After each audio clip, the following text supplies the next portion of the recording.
ka-sound! Gusto nyo ba ng amplifier builds, sound upgrades at mga legit na audio hacks at DIY? Subscribe na sa Dims Mobile Sound on YouTube, like and share nyo na rin. Mga idol. So, welcome back to our YouTube channel, Dimensional Sound.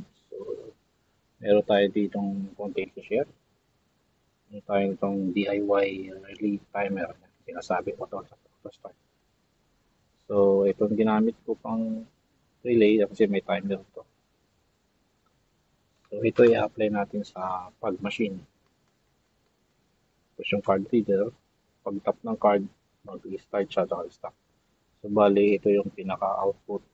So, tatay lang natin sa may fan kasi malayo yung pag-machine natin. So, consider na lang ito as output sa fan.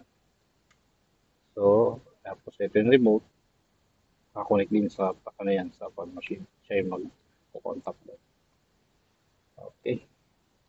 So, susubukan natin mga guys. So, bali nakasit siya sa 2 seconds. Meron siyang 1 minute, 2 minutes. Pero siset natin sa 2 seconds kasi sa pag-machine, kailangan maiksi lang yung timer niya. Para pag maba, maubusan tayo ng pag-liquid. So, tatay natin card. So, ayun. Nag-start na siya. So, sabihin, okay siya. Ito yung papuntang pag-machine, yung remote niya. Balik, example lang ito na output. Kada tap ng card, sumbukan ng machine. Sumbukan lang pag-machine niya. So, ayan mga guys. Yan ang ating target ngayon sa pag-machine, liquid. Kaya kinamitan na natin ang dalawang relay.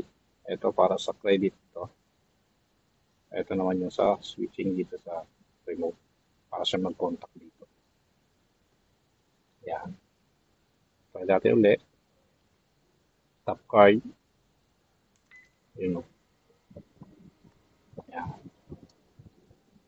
Balik type ko lang siya sa 2 seconds kasi yan ang pinaka mababang time. Tapuin natin. Ayun. Okay mga guys, yun lang. Hanggang sa sunod na video ulit, pag mayroon tayong magagawang DIY. Okay.